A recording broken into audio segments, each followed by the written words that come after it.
So I'm sure we're going off topic. Yeah, no, it's okay. I don't mind. It's built to do that. We're cool.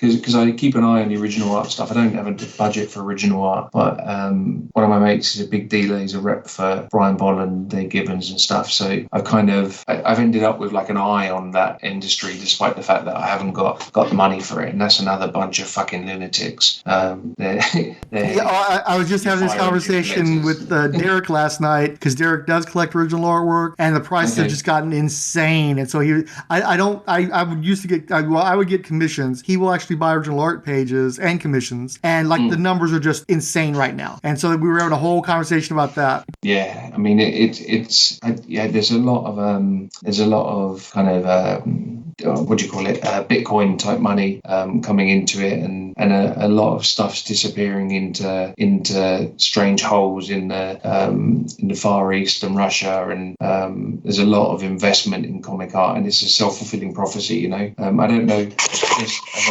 not no good for the show,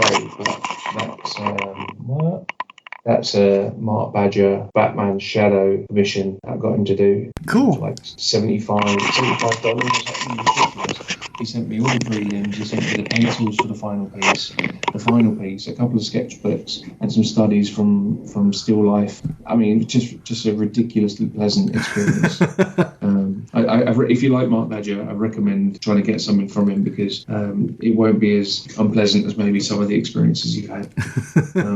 But I've got on an Aliens front, I've got a James Stokoe Alien. I've got a page from that Aliens mini he did. Oh, Dead Orbit, right? Yeah, they're pretty cheap. I think it's just ridiculous. Well, like he's in that weird zone where he's obviously been published in the mainstream, but he's still, I think thought of as sort of an indie guy. And it's the indie guys aren't as valued as the quote unquote mainstream artists. But that was a miniseries that was so interesting to me. Most of the Alien stuff I own were the omnibuses, because I would say, nah, I'm okay. But that's one of the trades where I actually owned the trade paperback before the project even got started, because it just looked too interesting to me. That art style applied to Aliens, and seeing a creator, writer artist with an indie background, it was I wanted to read that, and I'm still looking forward to reading it. It's just that now that I'm doing the podcast, it's like, okay, well, you get to wait for another few years until I can make my way through the book. Like chronological release date order or whatever. We'll see. If I've ever burned out on it, then I can always here's a special. We'll do a little end count to it. But I know at some point I'm going to read it, because if I had the interest to buy it as a trade, I definitely want to read it and probably talk about it afterwards. Do you know, has it got like the back matter that the deluxe version has in? Like he basically did about 10 pages or so for it before. I'll pull off the shelf. Give me a sec. Okay, you were saying? Has it got a load of decent? Has it got a really good extra section in it? It looks like it's got a sketchbook section. Hold on a second. It's substantial. So okay. Well, okay. There goes the ending. Yeah, because certainly in the deluxe version you get about I can't remember. I want to say about 10. Maybe it's less than that. But there's a good few pages. His original approach to it was a bit more Aliens than Alien. Yeah. So the final thing is very Alien. The one I've got is the soft cover collection. I don't know if there's. Yeah. I guess you're probably, sounds like you're talking about a hardcover. So this one's got what looks to be maybe some variant covers or the individual issue covers. Then it's got it's clearly some variant covers, because I'm seeing Jeff Darrow, Raphael Albuquerque, and then like you said, there's the preview pages that have more of a manga vibe to them. Yeah. Okay. So it has got. I thought it probably would have all the stuff on the deluxe, but that's it's really interesting, because it's like you're right. It's good 10 plus pages or stuff. Yeah, very frenetic. You're right. Yeah. But that was basically his original approach, and then he scrapped it and went for what he did in the end. Mm-hmm. So I find it really interesting that you get like 10 pages of Aliens type stuff at the back of it. After having read your Alien, it's like a very heavily Alien inspired mini series. I love it. But Excellent. But I'm rambling. Do you want to talk some aliens? Sure. So we did some biographical stuff. That's probably not going to be part of the aliens show. I'll probably say that for something down the line. Sure. Hell, some of that art stuff might find its way into something random too, since it goes with the conversation I had last night. And also, one thing too is beyond the actual core Daredevil run, there's a graphic novel called Love and War that Miller did with Bill Sienkiewicz. I would definitely recommend checking that one out because that one was very involved with the Kingpin and his relationship with Vanessa. Okay. And so while there were other stories around that time period that dealt with similar subject matter, if you're wanting to find like a nice little ground zero starting point to get into Kingpin stories specifically, that would be a good place to go. Okay. And like I said, that was a Marvel graphic novel. I don't know if they ever reprinted it because the graphic novels were like big, like magazine-sized books. Oh, okay. And I don't know if it's on Marvel Unlimited, and I don't know if they ever reprinted it in a standard comic book size. I read it as the big graphic novel, though. Oh, okay. And I think it's like 48 pages or 64 pages, and it's all painted artwork, so it's a beautiful book. Oh, okay, cool. Yeah. That makes sense because that's what I did with. That's how I read the Batman Black Mirror part.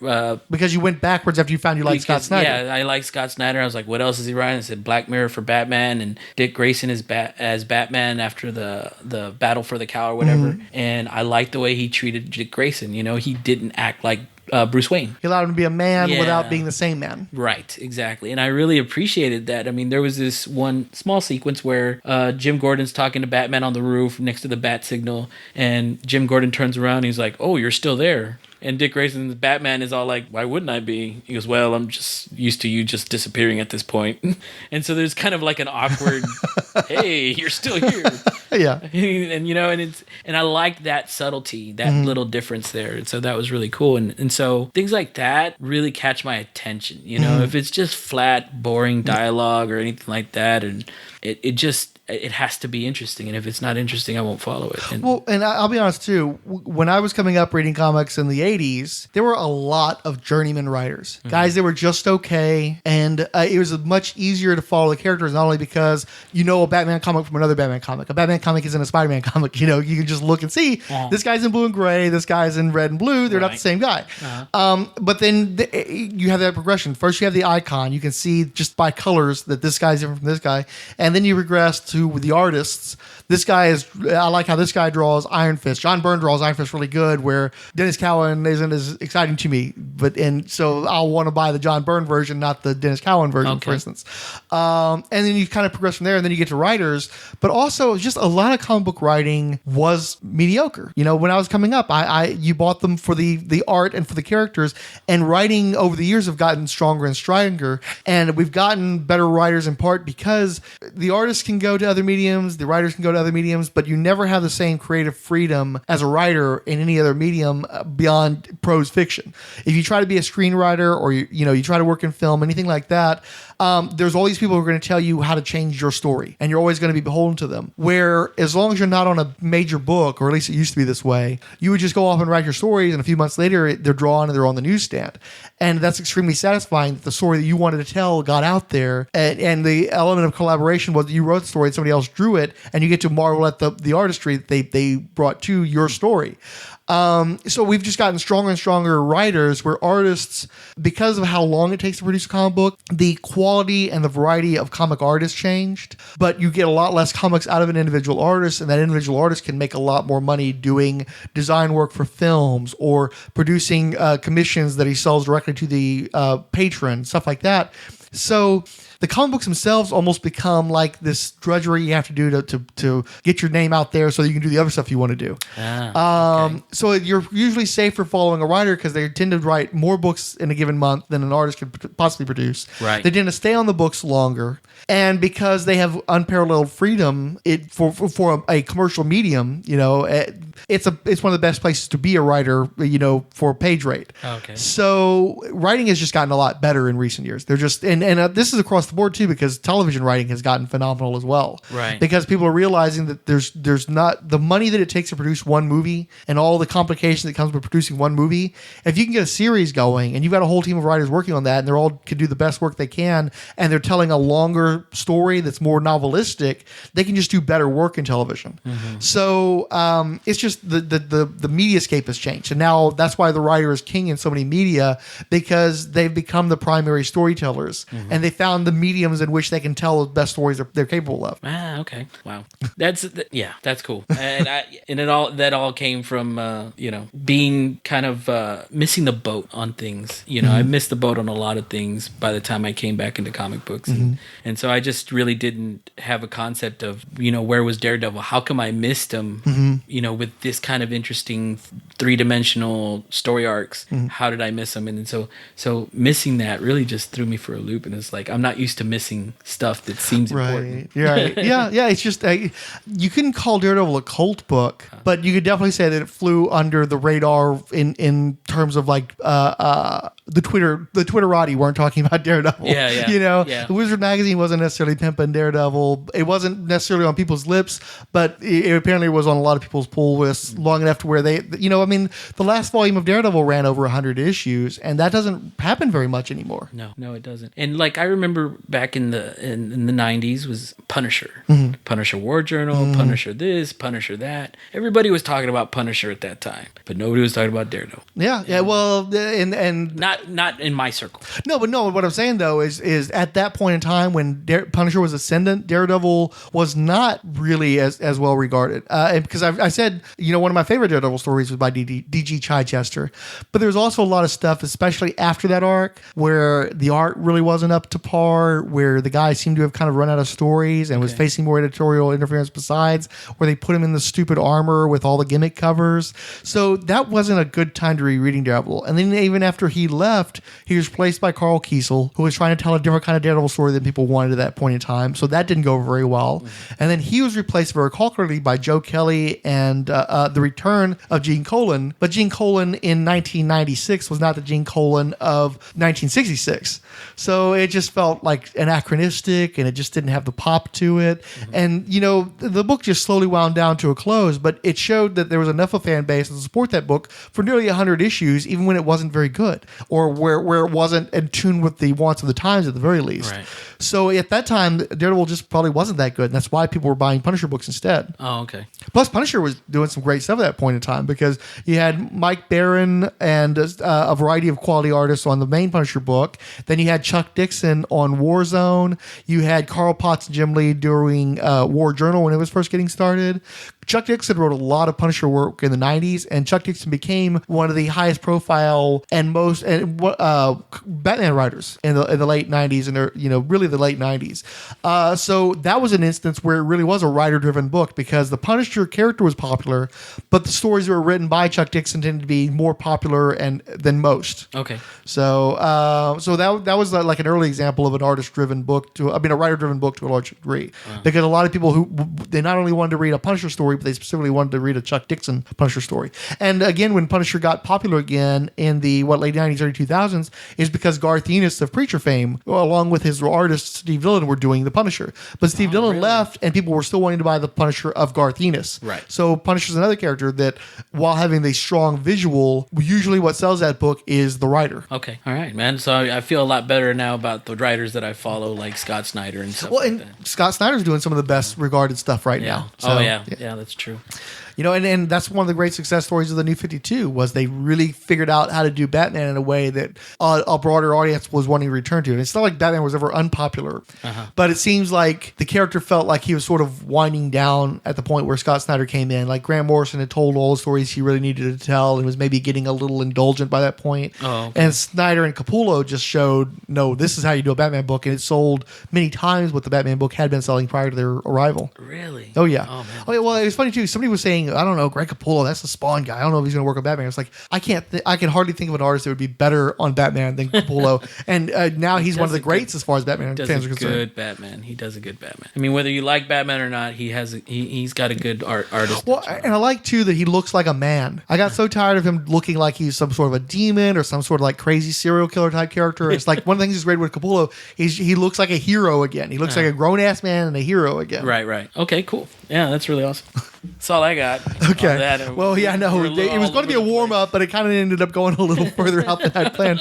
But I think I'm going to chop that up and put it in a bunch of different places, I think. That's fine. I mean, if you want to get into cards, right? Like I think the things that I can most point to is like, I think you were jonesing for, the Marvel Universe trading cards. Like those were a big deal. Like to me that DC and DC Cosmic cards, like those two sets were like a big deal for me.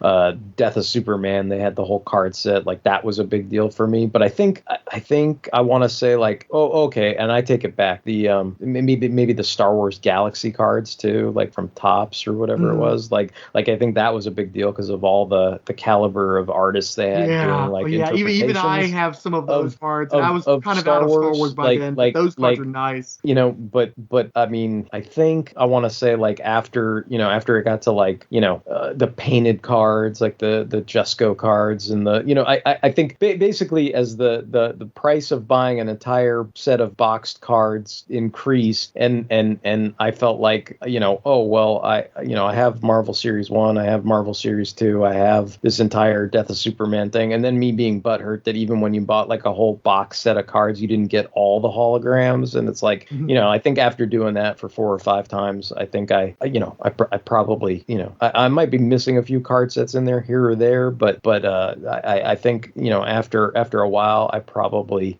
gave up on that. Like, but off the top of my head, the first 2 Marvel ones, the first 2 DC ones, and then the Death of Superman, and then those Galaxy cards. Oh, you know what I still have a complete thing of, which I forgot about, is they made a Unity card set, and I think I have all of that still in like a little, I don't know, plastic card case somewhere. But yeah, other than that, I can't. I mean, and definitely Dark Horse stuff. I don't think if they made card sets of Comics Greatest World, I don't have that. Or if they did it of Terminator or any of the other licensed franchises, like I don't think I have any of that. Yeah, luckily, that was in around the time that I might have burnt out like you had. I was getting into retail and getting like cost plus 10 or whatever on my boxes. So I pretty much went through the rest of the decade at the minimum buying all the DC sets. I even bought the stupid ones with the embossed cards where the entire set was embossed. I had the chromium power cards, and then I even got into Overpower, the collectible card games. So pretty much right up until the turn of the century, I was still buying card sets, and I got into Star Wars collectible card games. So I'll have a whole box or 2 of those things. I feel like those and all these random things are the bane of my existence now, because now everybody comes to me on Comic Art Fans. They're like, we don't know what this is from. You always know where everything's published, and usually I can find shit sometimes, but now people come up with this weird ass trading card bullshit and this fucking shit I've never seen, and half the time I have to tell them, look man, I don't know where this shit is from because I've never seen it before.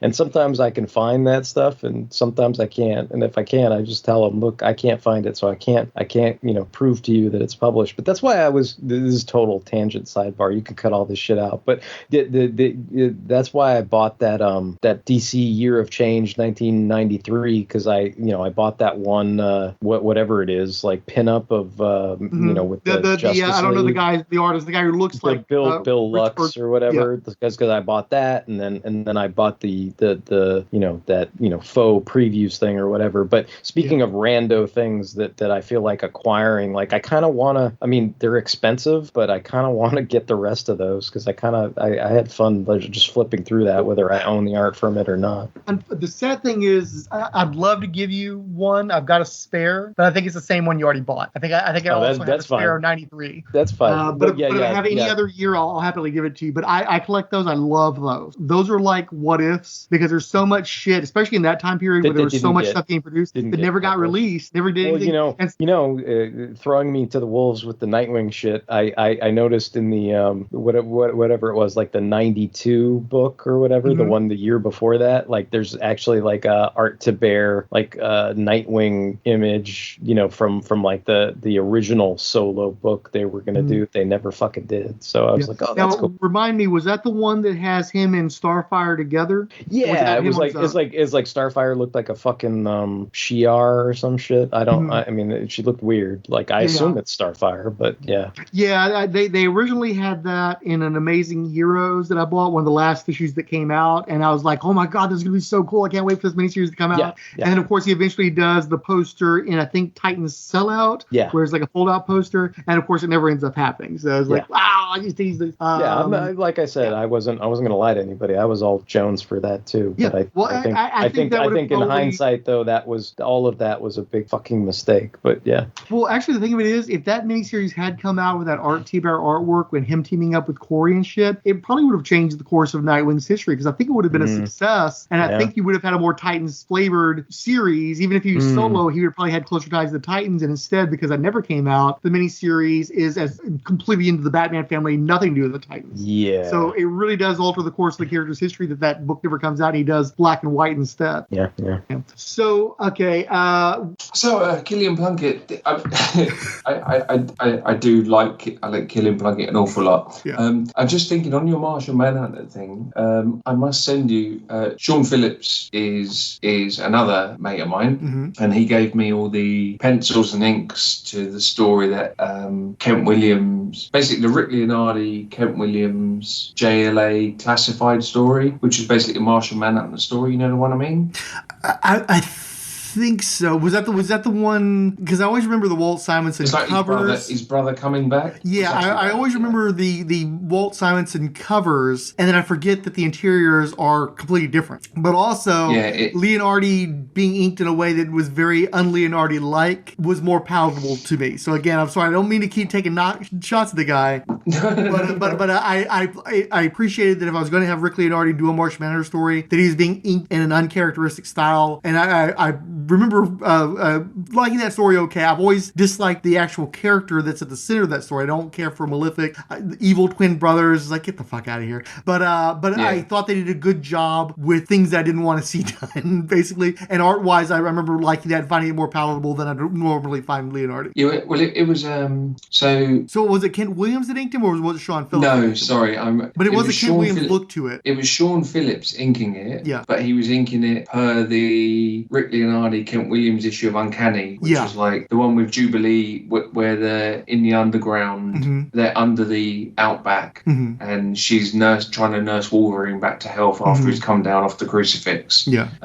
So it's that issue, and basically Sean Phillips got to ink it, but he chose to go a bit mad with the inks, a la Kent Williams on those Uncannies. So Sean gave me the Leonardi pencils and the Kent Williams inks. I've got those for all 5 issues. They're unlettered, but the main thing for me, David Barron's a guy who started at Wildstorm, came alongside Laura Dupuis. I think they might have been married at some point or something. But he's fucking awful. I won't buy books because he's in them. I'll get rid of books because, given a choice out of 10, he does 5. I'll get rid of the 5 that he does the colours on, you know? Wow. But he coloured that story. And it was a middling story anyway, but nonetheless, I've got the pencils and the inks, and I passed them your way in your Martian Manhunter. And that was Justin Gray's, I recall, too, on the writing. I think it was Gray on his own, wasn't it? Right, or was it Gray and Palmiotti? I think it was just Justin Gray. Yeah, me too. Yeah. And I like I said, I'd like to find, and then,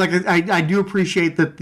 I'm glad that Sean Phillips was there to do the inks. But yeah, you're right. He was. When you referenced Kent Williams, it did kind of look like that, didn't it? But I don't have a strong enough memory of the story to go into much detail with it. But yeah, I do remember enjoying as much as it would be possible for me to enjoy Leonardi drawing it because of the inks, I think. But I don't remember the coloring at all. You went to the movies, I understand. Yeah, we went to a studio movie grill to grab lunch and see Raya the Last Dragon. Okay. We took the kids. It was their first movie-going experience, and it was just fine. I never at any point felt threatened by a virus or anything. It was good. Cool. You guys were masked up, I assume? Yeah. Well, while we were eating, that's one of the dine-in theaters. So while you're eating, of course, you don't have your mask on.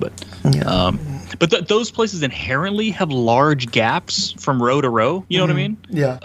To make room for the tables and stuff like that. So it was good. It was good. There was nobody there. But there were some people in our theater for sure. But it was a little depressing that it was just this huge facility, and there's flat screen TVs and bars and food, and there's maybe 15 people in the whole building, and I'm like, ooh, this is brutal.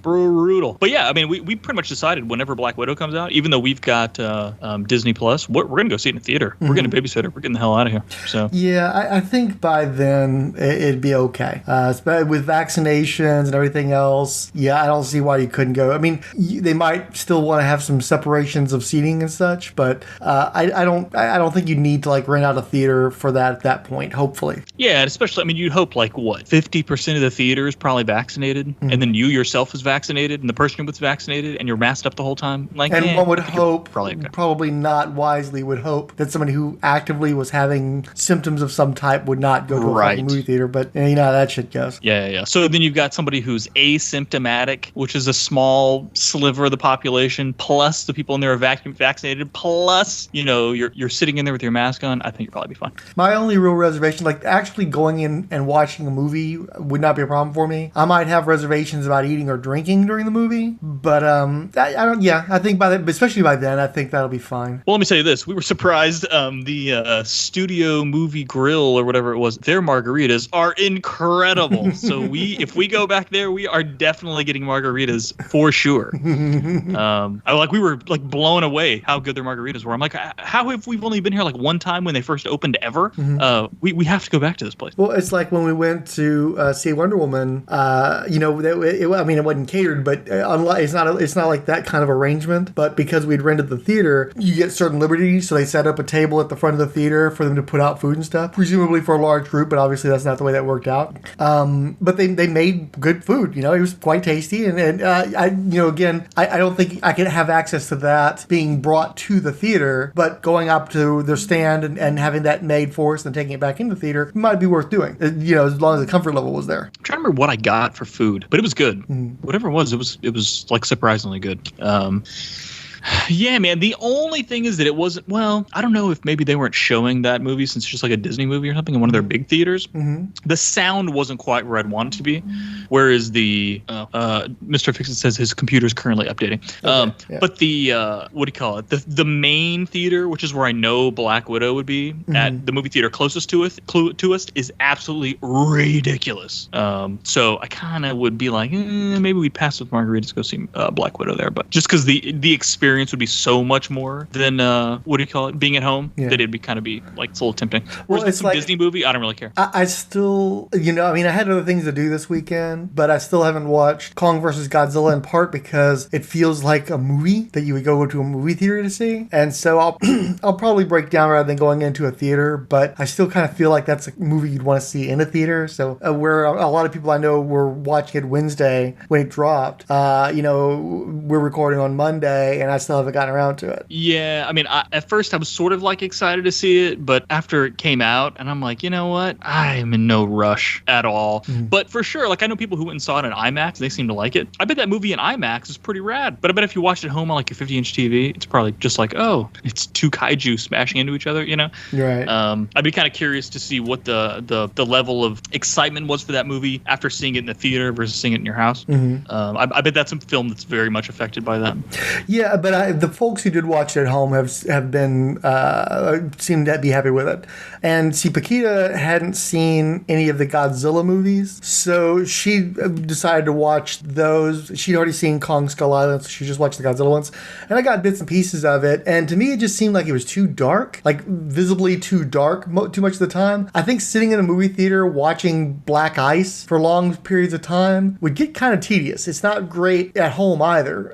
So I think that was contributory to some of the dampered enjoyment of Godzilla, the current theatrical incarnation. And I think a lot of that money is coming from the Kong people, especially people that discovered Kong Skull Island after the fact. Because I saw that one at home. I wasn't going to go see that in the fucking movie theater. I wasn't planning on seeing it, period. But when I did see it, I was surprised at how good it was. And I think part of it, though, is it was bright. You've got the autumnal colors, and you've got a lot of sunlight. You get a good look at the monsters. You've got the whole island, so they're interacting with their environment more. Where a lot of this shit with Godzilla, it seems like it's too much ice, too cold and too dark, and just, I don't know. It also, like, thematically too dark. I liked how while there was, intense emotions amongst the players in Kong, the feeling of the movie itself was still fun. A macho kind of fun, but they were having a good time playing the 70s music. You got, John C. Reilly running around being a goofus and shit like that.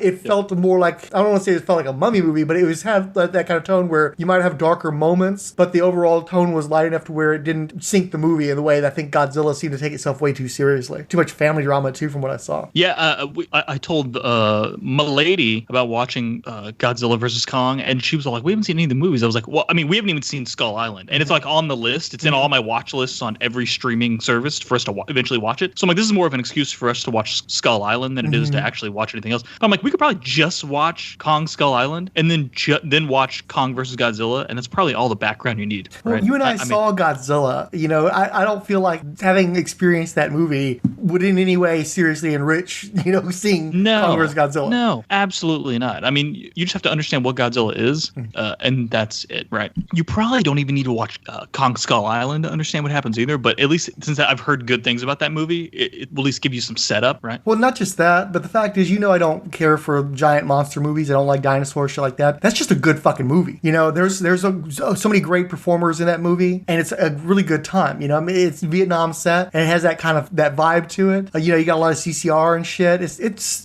just as a person who isn't really into that kind of shit, I was surprised how much I enjoyed it. It was just really well done. I really want to see what that director is going to do next too. I was just impressed with it overall. I would like to watch. We watched Wolverine instead. So. Yeah, sorry.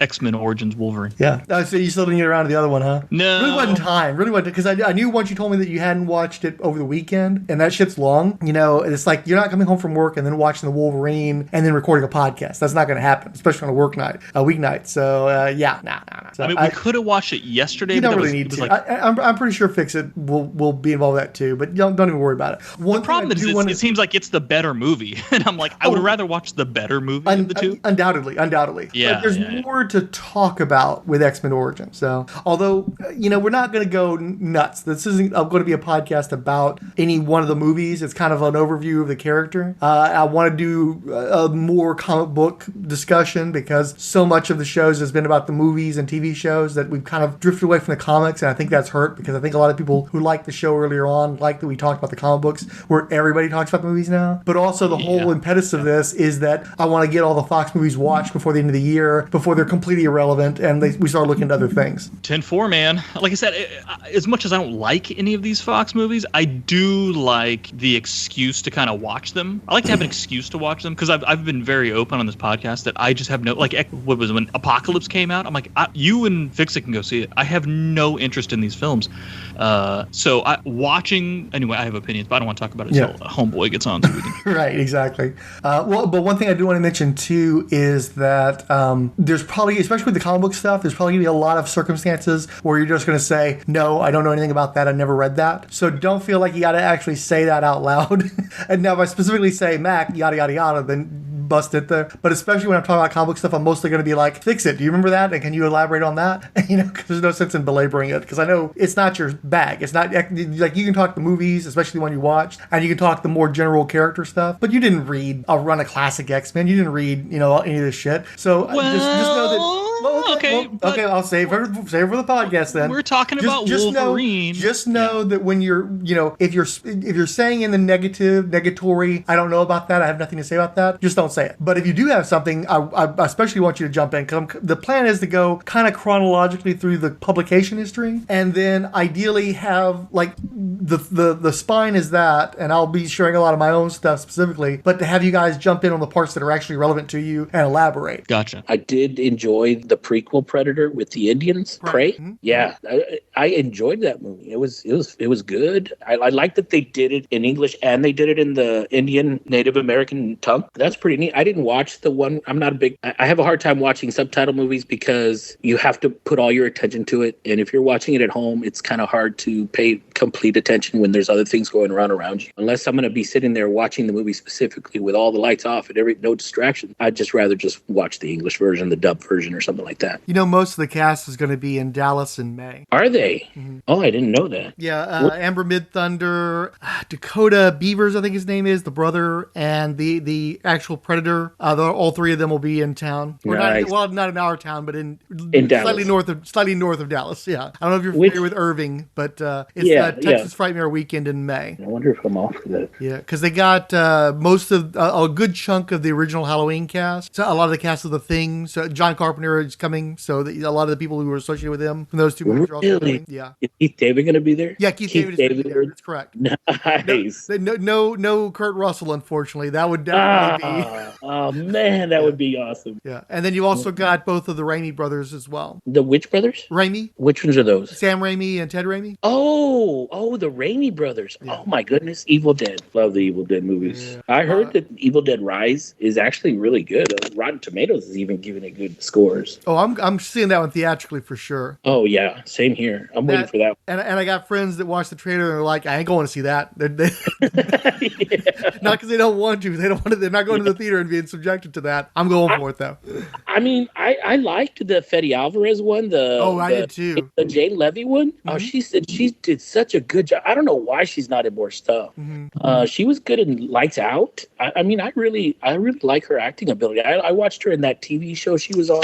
The one with the musical stuff. Yes, that one was really good too. I enjoy her acting, and ever since I saw her in that Evil Dead remake, the Fede Alvarez one I was just like, she's good. I like her. She's okay in my list. Yeah, it's like you said though. She did that. She did the Don't Breathe, and then she kind of left genre. And she did a little bit on the Stephen King show, the Castle Rock, but I don't think they ever did anything substantial with her character, if I remember correctly. I only watched the first season, so. Is it still going? I only watched the first few episodes of the first season. I didn't finish that one off. I got partway through the second season. Now that I think about it, I think it just cost too much and it wasn't getting a big enough audience, so they canceled after the second season. Yeah, I mean, for me, the biggest problem with most shows now is there's so many different platforms and people just can't afford them all. Yeah.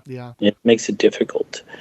I've been watching what's that? The Orville. Oh yeah. You heard that? Yeah. The Seth MacFarlane. That's a good show. They did some really interesting stuff with that. I like they tore from the headlines, but they did it in a way that wasn't like in your face. You know what I mean? Yeah. Well, what I always hear is that it's the most Star Trek show that's on, despite all the spinoffs they got going right now. That's the one that feels the most like an actual Star Trek show. It absolutely does feel like a Star Trek show. But the interesting thing is that if you watch the first trailer of the show, they stepped on the Seth MacFarlane is a comedian. It's a joke. It's a Family Guy. You know, like they really pushed the comedy of the trailer, and I think that's what hurt it in the beginning. Because the second you start watching, you're like, you're waiting for the laugh. When I first started watching that show, I was waiting for the laughs, but I realized I was like, oh, he's not making fun of Star Trek. He's reimagining Star Trek to more of a modern take, and like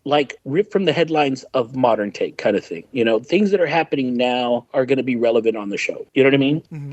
And so once you realize that the show is not as full of jokes as it does have levity, don't get me wrong, but it doesn't have the same kind of levity that he has on, say, Family Guy or something like that, or even A Million Ways to Die in the West or whatever. It's got levity, but it's still a very serious.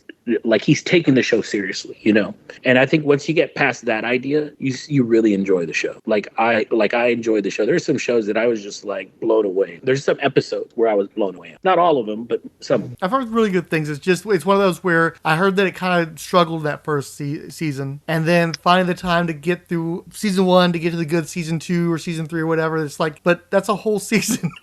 So maybe one of these days I can try to jump in the middle of it or watch some highlights and get sucked in, basically. Oh yeah, I'll tell you what it's like. It's like watching the first season of Agents of S.H.I.E.L.D., where they went into that show and they were like, well, we don't want it to be, you know, we just want it to be tangent to the Marvel Universe, and we have to base it on what's happening in the Marvel Universe, and so we need to make sure that the storyline coincides and all that stuff. They were trying to connect it without connecting it, in the sense that they don't want to have superheroes or whatever, like major superheroes on it. And then once they decided, you know, once that Civil War turn came out, it really pushed the show in a very good direction, made it worth watching. You know, the same kind of thing, not the same type of event, but the same kind of thing happens with Orville. It's going kind of like, okay, this just feels a very episodic, like a regular Star Trek original series type stuff, or I would say more Next Generation type stuff, more Next Generation type thing, and then it kind of hits its stride like near the end of the season, and that's when you're just like, oh, okay. okay, all right, now I'm in. I am invested, and it's just like you're saying. But I think it has that same kind of feel from the beginning of the season as Agents of Shield. It took that long for it to find its footing. He had to stop trying to be Seth MacFarlane from Family Guy and become the Seth MacFarlane that backed the new Cosmos. Yeah, and he's kind of the good guy to do it because he actually, like Star Trek, apparently from what I read and heard, is that he's a big fan of the Star Trek stuff. So anyway, yeah, sorry. But Brian Talbot's another one. I like Talbot. I thought Talbot was a good mix. And partly I'm sure because I started with Sandman on the last issue of Season of Mist, which I think had Dringenberg coming back for an issue or something. Maybe not. Yeah. And then immediately after that, they did Dringenberg Dinks. Yeah. Then they did the Distant Windows not arc, but like the series of short stories. And Talbot did August, and I really enjoyed that story. And I'd never been a big Talbot guy, but he was so good on that one particular story. And he did a few more afterwards, as I recall, and I tended to enjoy the combination of those two creators. He did the Orpheus story, no? The Sandman special. That sounds right. Yeah, with the glow in the dark cover. Yeah, well considered that. I've never failed to look at a Dave McKeon painting and think that what it really needed was an enhancement of some kind, some gimmicky foil prismatic image or something. Absolutely, that gallery show would really pop. Well, what should we do? It's 1:30. Should we call it a night?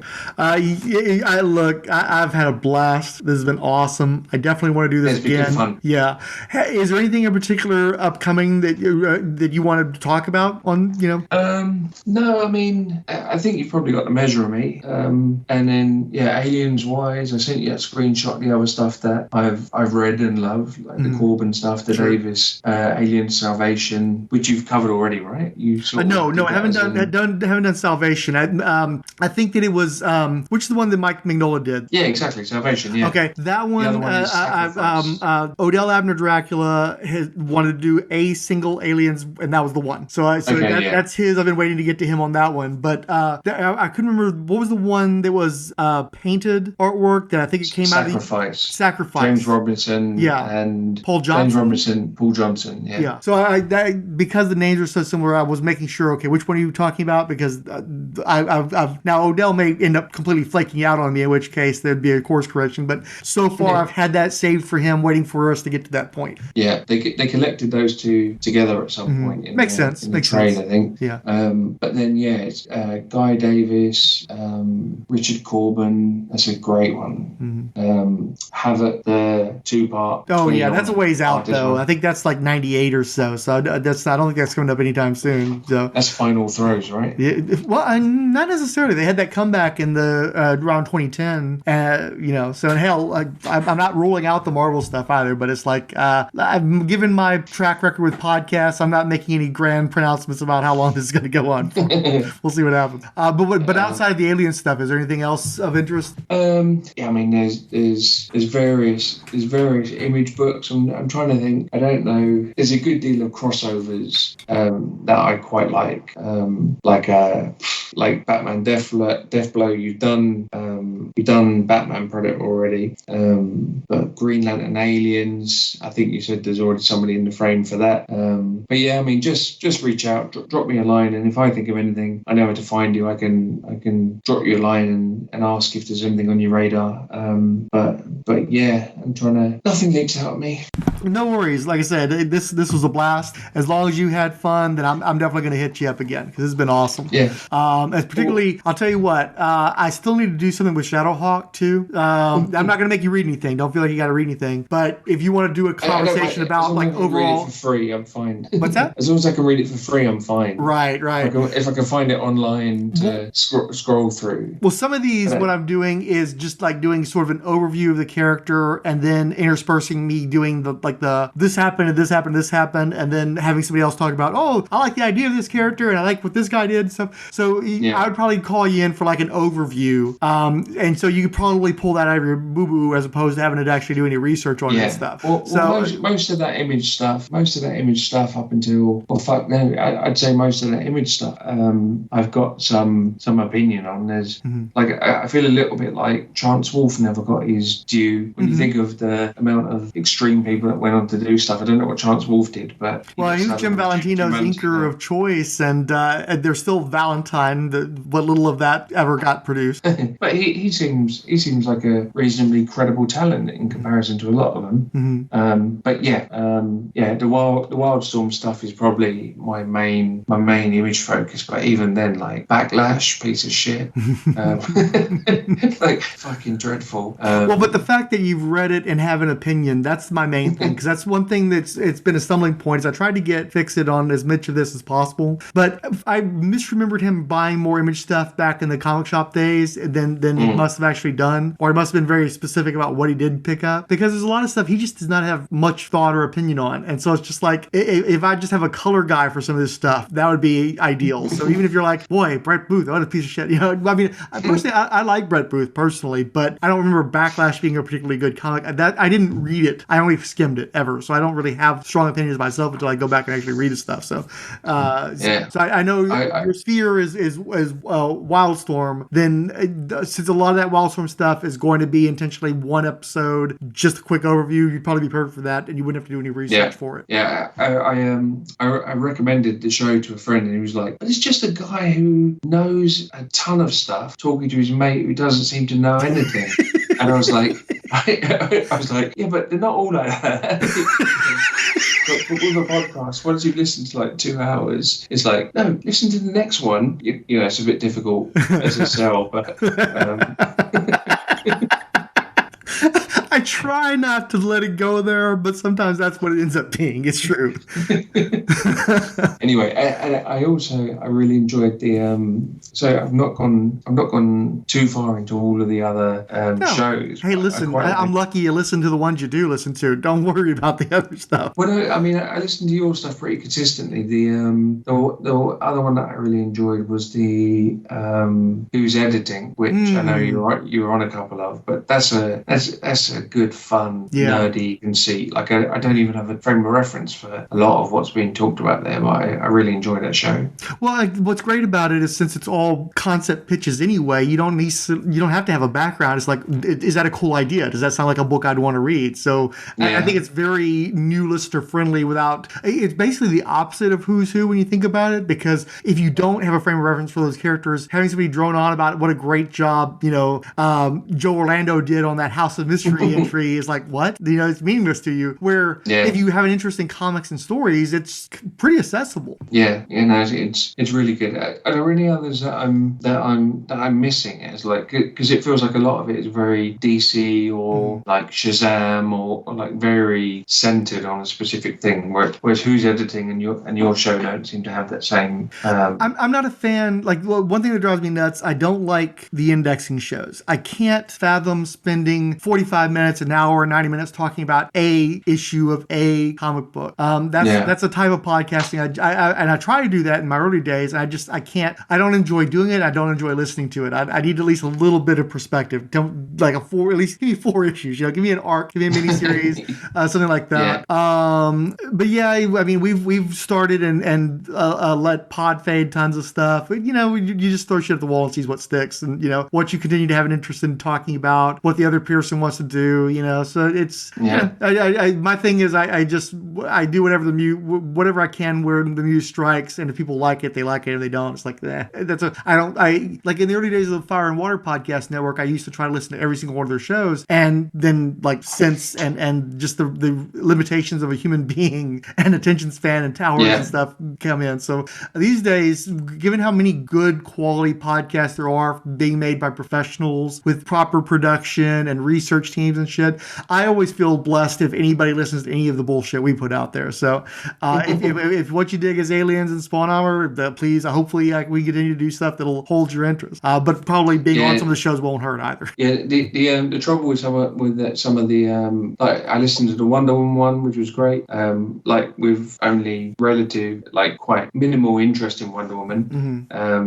If you couldn't get Superman back issues, you definitely couldn't get Wonder Woman. Right. Well, and honestly, you wouldn't want them. There's so many bad Wonder Woman comic books that I wouldn't wish some of that stuff on people. What do you think? I keep bubbling up in the conversation. What about Matt Wagner's Trinity? Did you enjoy that? I never read it. I bought it new, and it's been sitting in my long boxes the entire freaking time. That feels like you got to read that. Yeah, and the good thing about that is it's self-contained, so I could do that relatively easily. Probably I may take the reader's suggestion, if you know what I mean. Yeah, well, I mean, it's like Wagner, who I think probably second only or maybe first only to Greg Rucka as like blokes who can do a decent, strong female character. Mm-hmm. I think between Wagner and Wonder Woman, it feels like it should be high on your list. But anyway, the other thing I was going to say is I love your dad's great, but it took me a while to realise that he was your dad. so some context, right? Coming to an episode cold and then just suddenly getting you talking to this cool fella with a very specific point of reference, might benefit from here's my dad. Well, in the earlier, I think some of the more recent ones, it's more of a cold start. But with the earlier ones, we did say, hey, look, it's the Father and Son Spies podcast. So it's like, okay, we're a little more open. That's one where there's a little bit of continuity. but also, as is clear from any episode, there's also clearly no continuity at the same time. So these things just sort of happen and go to places that I cannot anticipate. No, it's great hearing your dad say, like I find it interesting that you're clearly you're very what's the word? You're very aware of the current politic, and yet you can't help but say chicks. Right.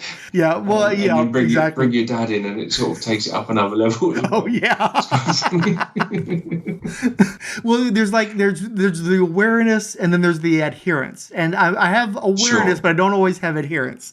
I know what the speed limit is, but that doesn't mean I necessarily abide by it. So I guess it makes it more wrong in a way. It's like my father is wrong because he just doesn't know better because he's a dinosaur. It's fine. Yeah. And me, I'm wrong sometimes just as a matter of choice and unfortunate bad judgment calls sometimes. Especially I put out that one from 2016 recently where I was just like ripping Tara Reid to shreds needlessly. Poor thing. And so it's like I've definitely come a long ways from that at least. But yeah, still not the most enlightened person, despite like I guess you here we would call it virtue signaling, but it's like I try, but sometimes I fail quite miserably. There's a podcast I listen to called I can't remember. It will come to me. It doesn't matter. There's a podcast about films and which films you take with you to. It's like a desert island type thing. Yeah. And the host is constantly. The host is a guy called Brett something or other, who's in that Apple TV show about the football team in the UK. Oh, okay. Yeah, I know. Ted Lasso is what you're talking about. Yeah. Yeah, Ted Lasso. I didn't watch it, but my girlfriend did. So it's good. But the guy who's the captain, Brett Goldstein, is the host of this show,